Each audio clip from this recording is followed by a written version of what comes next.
There is an exhaustive amount of things to consider when figuring out if your property will grow in price over time. Let me tell you straight off the bat that if your plan is to buy and hold for the next 10 years, you're likely to have achieved that capital growth. There has never been a 10-year period in property where prices on average have fallen.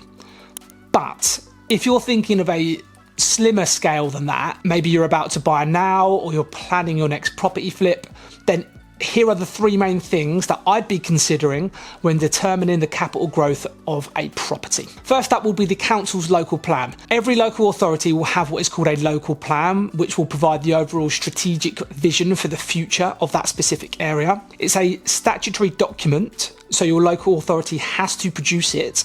And there are an abundance of reasons why it's important when considering capital growth. Firstly, it's a great indicator on capital growth areas within a larger radius. By and large, the local plan is there to give detailed guidance on the future plans for development for a local authority. Within this plan, the local authority have to consider the effects on housing, employment, social, environmental and also economic factors as well. The reason that a local plan is such a key factor when determining capital growth is that the local authority will set out a target for the number of residential property that needs to be built in that area over a set period of time. The local plan is normally around 10 to 15 years, and then the amount of properties that need to be built can be divvied up over that time period. It's also pretty common knowledge that when a new build residential site goes up, it brings a lot more people to that specific area.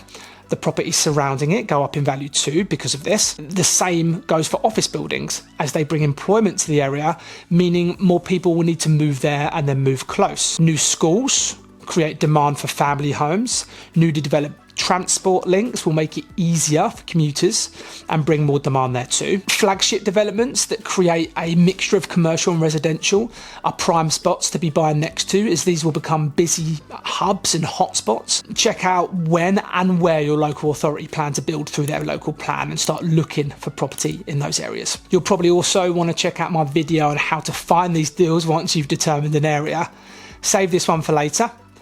How to find the best property deals before anybody else. Next thing I'll be thinking about is how much employment is coming to the area. Now, whilst new buildings are a great indicator of employment coming to an area, have you ever considered the impact that big employers will bring? Big blue chip companies create more jobs require more employees. More employees create demand for housing, and housing demand quite literally then creates houses. If there aren't enough houses in a close proximity that are on the market, then the likeliness is that ones that do become available are going to be pretty sought after. Blue chip companies who pay well will bring the average income of that area up as well. When a blue chip company moves in, it has a snowball effect on that area. The company increased the average income of the area through the rise in employment. The spending in that area then goes up because people are earning more. The attractiveness for new business to set up there grows due to the increase in spending. Now you've got a business hub and spending, which creates a more affluent area. And a more affluent area means house prices climb up due to the area's popularity. Hey, quick one from me.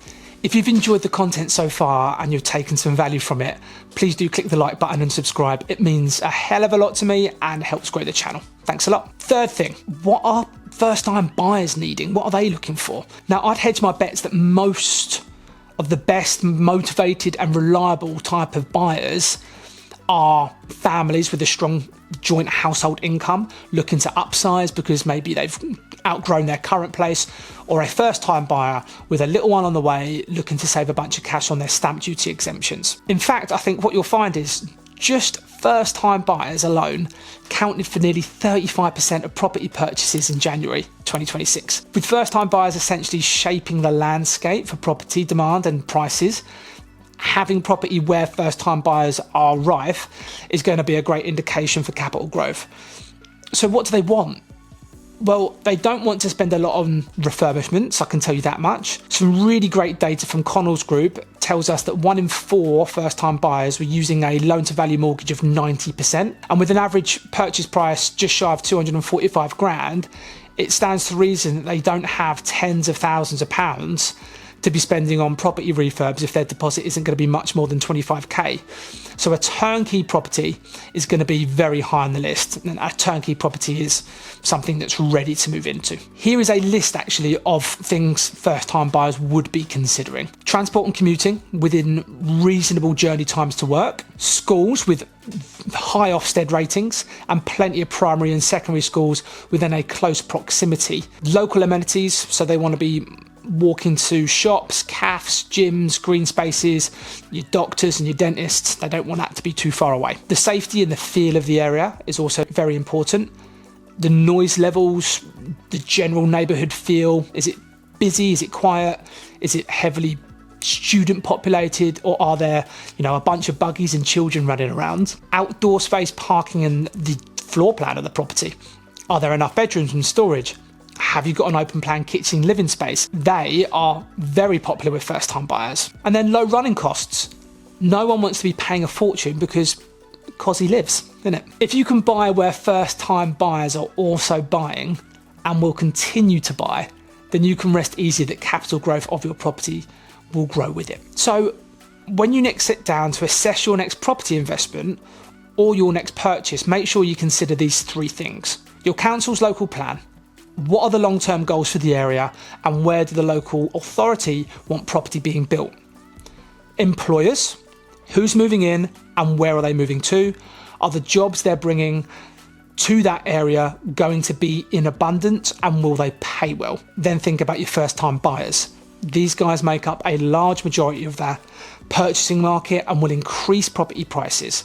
Is your property close to where they're buying? If you want an insight on how I bought my first property investment and how you can do the same, then check out my YouTube video here. Otherwise, thanks for watching, and I'll see you in the next video.